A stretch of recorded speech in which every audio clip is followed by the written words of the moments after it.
Hey guys, it's Kneon. This is Clownfish TV. We're going to talk about Doctor Who. Something we haven't really talked about in a while because there hasn't been a whole lot of Who news. We were sorely disappointed in the Timeless Children, the Timeless Child storyline that rebooted the Doctor. We've got a pretty big bombshell regarding that situation because a lot of media outlets have been claiming that it was the Cartmel Masterplan, that the BBC was actually carrying out what Andrew Cartmel had started all those years ago, and that is false, 100% false. From Andrew Cartmel himself on a recent Doctor Who podcast, this is not what he wanted to do.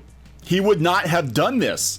He thinks the Doctor should be shrouded in mystery, and we're going to talk about that. We're going to talk about how all of the news about Doctor Who lately is not about Jodie Whittaker's Doctor, but rather the doctors that, the general public seem to care more about. David Tennant's Doctor, Chris Eccleston's Doctor. There's a lot of Doctor Who news, but it's all related to the Russell T Davies and Stephen Moffat era Doctors and not Chris Chibnall's Doctor. Very interesting turn of events here. They're trying to roll the clock back a little bit. We're kind of seeing this with Star Wars, aren't we? Where a lot of the merchandise that's coming out is all original trilogy merchandise. They're focusing more on the original trilogy because that is what sells. And I have to wonder if the BBC on some level isn't taking note of the backlash regarding Chibnall's handling of Doctor Who, that the 13th Doctor has not been terribly popular, that the ratings have plummeted, that it split the Who fandom just like the Star Wars fandom has been split, just like the Star Trek fandom has been split, and you'd be hard-pressed to say it's a 50-50 split. I think it's more in the 70-30 or even 80-20 range than it is a 50-50 split. A lot of people are not happy with the direction of Doctor Who, myself included. I'm checking out of the show. I don't care anymore. But by God, I care about what Andrew Cartmel said, because that is really interesting, because the media has been using the Cartmel master plan to prop things up. Before we get into that, let's talk about some of the other Doctor Who news. Again, very interesting. McGann, Eccleston, and Tennant Doctors unite for a massive new Time Lord story that sounds an awful lot like the High Republic, doesn't it? Because they're sort of doing this multimedia thing. The Time Lord victorious story. It's going to be released across 12 weeks in every possible media platform apart from the main Doctor Who television series. Again, they know where the money is, don't they? These are the hell. I would watch the hell out of an 8th Doctor series or movie or something. I would love for them to do even a mini series with kind of the later adventures of the 8th Doctor, not the big finish, but actually have Paul McGann on screen right before his regeneration. I'd freaking love that. I thought he was great. He got shafted, but they're doing it in every form of media: novels, spin-off novels, comic books, video games, role-playing games, augmented reality experiences, and the radio plays. Yeah, but are they going to turn Tennant's Doctor into a villain? I don't know. It is Time Lord victorious. I have to wonder if they're not going to turn Tennant into a villain, to just drag him through the mud, drag him through the dirt a few more times. There was a rumor, I think it was Gary from Nerdrotic, said that there was going to be a meeting between the 13th Doctor and the 10th Doctor, and she was basically going to run him down. Hopefully that is not what this series is going to be. I have no idea, because I've checked out. We're talking about all the watch parties they've been having, the Meta Crisis.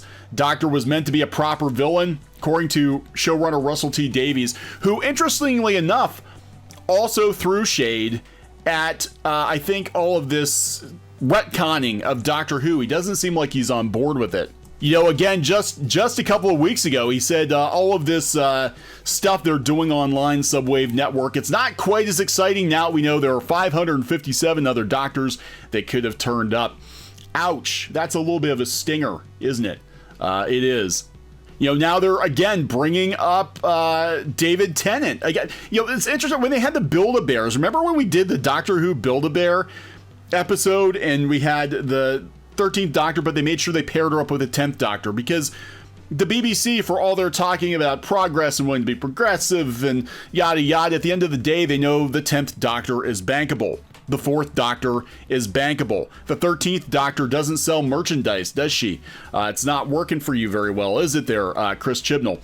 But they're dusting off all these old rumors from David Tennant's era. Now they're talking about how supposedly the plan was to have the Doctor end his life as Dr. Moon, that Dr. Moon is actually an incarnation, future incarnation of the Doctor. So that's kind of interesting, but why bring that up now? Oh yeah, because you got a bunch of shit you gotta sell. You got a bunch of new stuff you gotta sell. That's what's going on. But again, saw this with Star Trek, saw it with Star Wars. They always double down on making these shows more progressive. They lose their audiences, they lose their revenue stream because people stop buying stuff. So they go back to what works. They go back to what works. They go back to the Doctors that people actually give a shit about. So we're going to talk about the Cartmel Master Plan.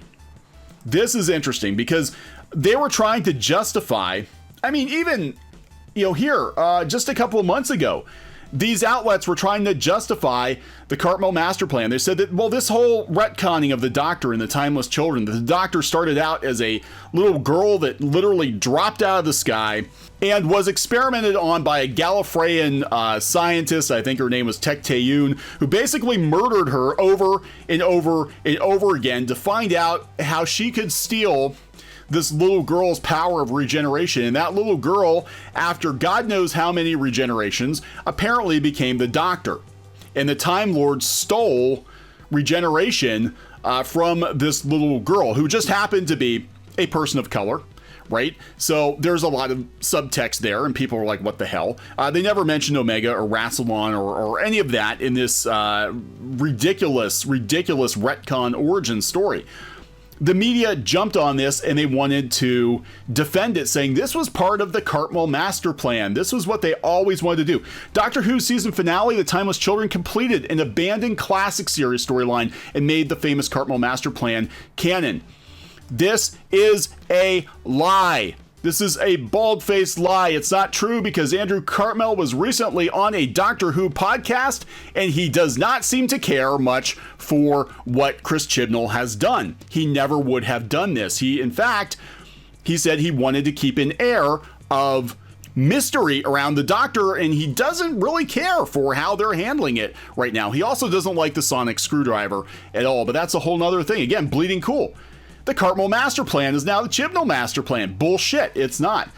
Screen Rant, Doctor Who, The Timeless Child Identity Explained. And again, they talk about the Cartmel Master Plan. They keep using the Cartmel Master Plan to defend the bullshit that was this retcon that virtually nobody likes. Very, very few people like the idea of the Doctor's origin being retconned in such a way. And now we have it from Andrew Cartmel himself. Now, this is the Legend of the Traveling TARDIS podcast. It's a very good Doctor Who podcast. I actually, disclaimer, I do know a couple of these guys. I was on the podcast once to talk about my favorite Doctors. We had kind of a round table. I have not been back on since, but it is a pretty good crew over there. Very, very interesting, though, that nobody has picked up on this yet. This is a bombshell. This is Andrew Cartmel tossing a hand grenade into the theory that this completes his master plan. And the media doesn't seem to be talking about it. They're not aware of it. But they had Andrew Cartmel on. There he is.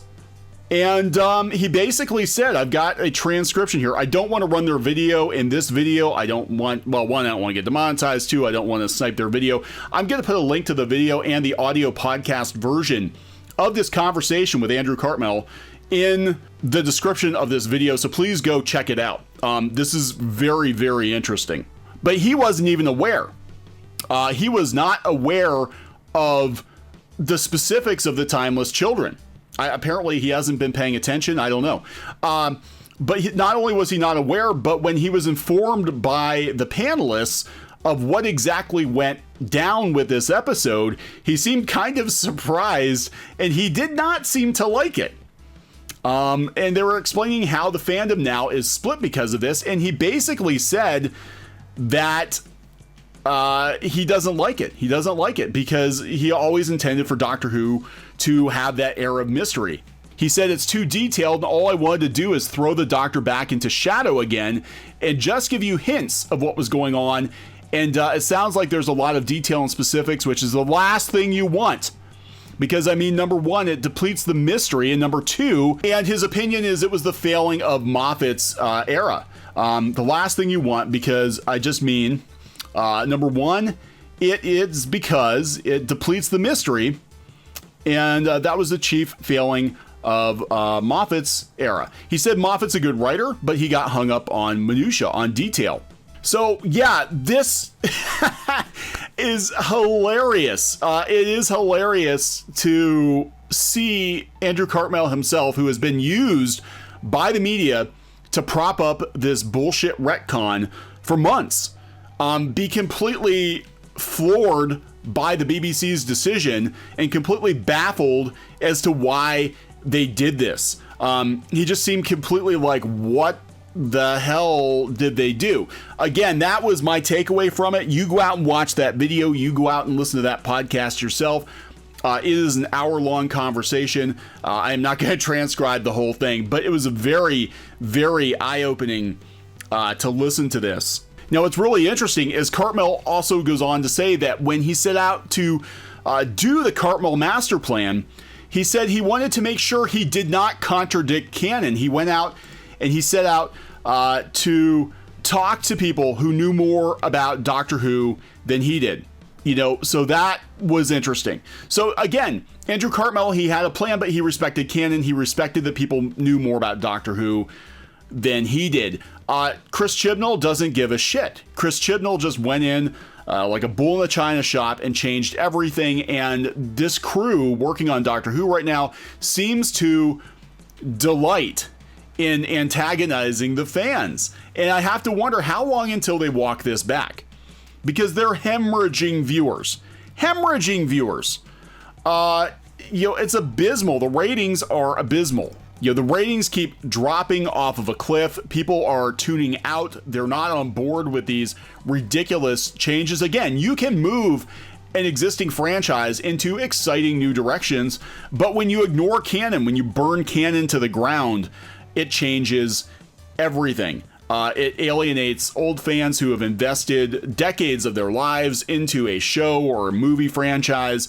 And I know to you it's just a silly little science fiction show, but it's pretty sad when you have fans that are actually more invested in the property than the people creating or working on the property, the caretakers, are current year. And we're seeing that this is more and more of a trend, unfortunately. So very interesting conversation. Again, I will put a link to that. Go out and watch that video, listen to that podcast for yourself. I was completely floored. I couldn't believe that, you know, Cartmel had no idea what was actually going on, and that he basically just said, yeah, this is not what I would have done. I never would have done this. So, all right, guys, so this is bullshit. If you see another Cartmel master plan article coming out to prop up the Timeless Children, it is 100% bullshit, because this is not what Andrew Cartmel planned. 100% verified. Go check out the Legend of the Traveling TARDIS, and we'll talk to you guys later. Hey guys, thanks for watching Clownfish TV. Please consider supporting the channel. Go to clownfishsupport.com. That's clownfishsupport.com. And if you want to join our community, go to clownfishtalk.com. That's clownfishtalk.com. Please subscribe, ring the bell for notifications. We will talk to you next time.